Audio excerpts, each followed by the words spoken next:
jos nuklyst ir gyvent atvirkščiai, kaip prieš tave atvirtai. Kai lankomės repeticijoje dar vienos grupės, kuri pasirodys festivalyje. Tai pirmiausiai gal pristatykite ir pasakykit, kaip sekasi ruoštis. Puikiai, be alkoholio ruošiamės. Kodėl taip juokitės? Galvojat? Ne, ta prasme, kad, blaiviai viskas tvarkoja. Aš jaudinuosi, kai matai, kai blaiviai šneki, tai ta prasme atsiranda jaudulio, kai žmonės, kad nuimtų jaudulį, išgeria, o mes mokomės būti tokie, nusiėmę jaudulį be alkoholio.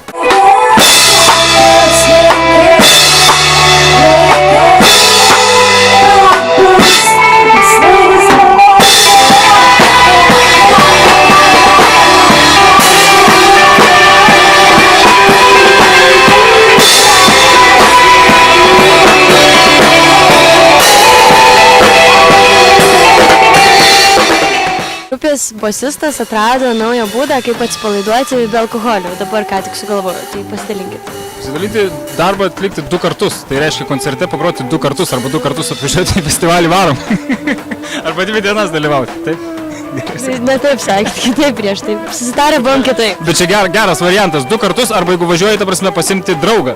Ir kuo daugiau atsivesi draugų, tuo labiau atsipalaiduosi. Tai ta prasme, festivalio varom šūkis turėtų būti pasimti kuo daugiau draugų, nes kuo daugiau draugų atsivesi, tuo labiau atsipalaiduosi. Jėga?